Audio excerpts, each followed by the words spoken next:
This is Tim of ArkansasCorgis.com. Here we have Chewbacca, who is a red Pembroke Welsh Corgi.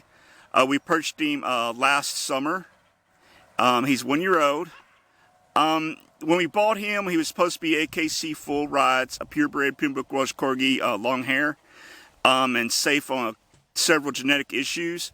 When we got him, we tested him, and we found out he was safe on the genetic issues, but that he's 8% American Eskimo. So he's not purebred, so we're not going to breed him. Therefore, he's going to be available to the public. We gave $3,500 for him, and we'll let him go for $2,000.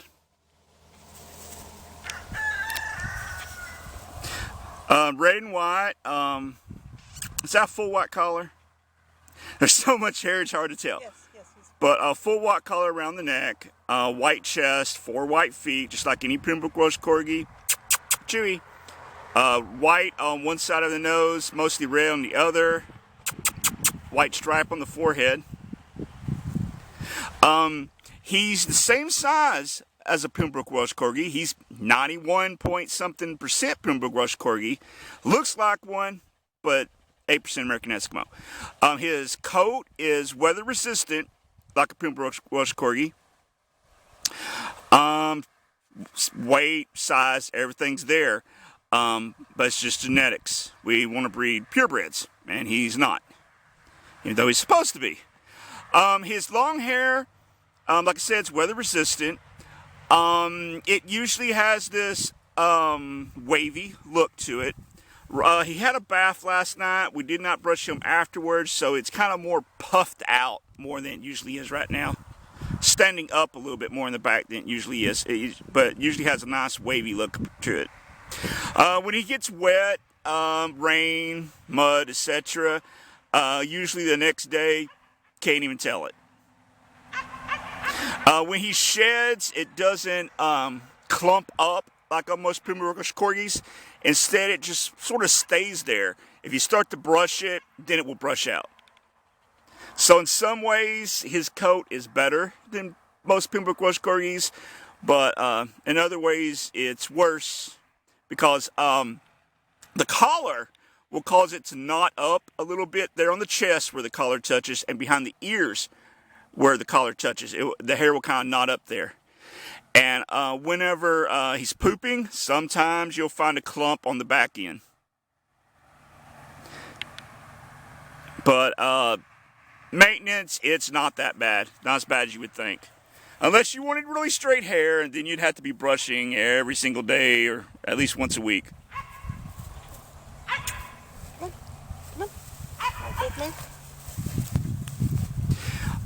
He is a kennel dog, so he's in the kennel all the time. Doggy door, he will go outside to pee and poop when he needs to.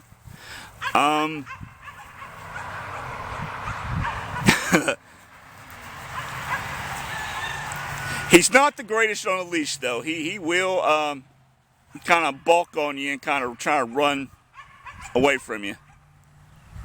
Chewie, come here.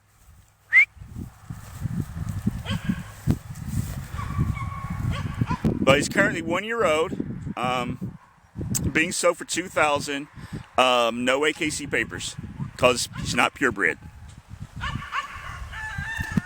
And that's what you get when dealing with a lot of breeders. Things supposed to be one way, but they end up not. He's a really sweet dog. He can be a little barky sometimes, like the one behind me in the background, named Penny. Richie, come in for a close-up. Yeah.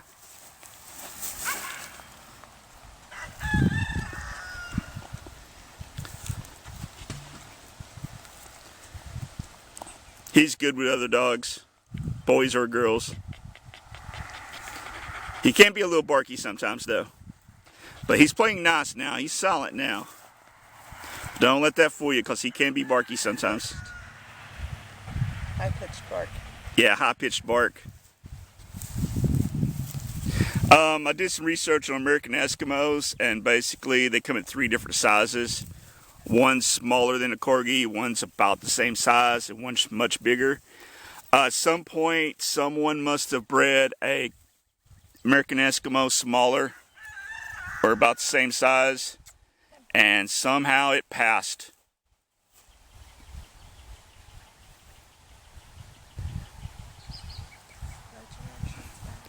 So 91% Pembroke Welsh Corgi, 8% something American Eskimo. About the same size and weight as a Corgi.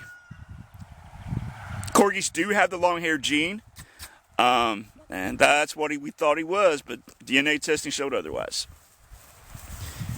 He's clear on every issue that health-wise affects a Corgi or an American Eskimo. Oops. Alright, that'll do.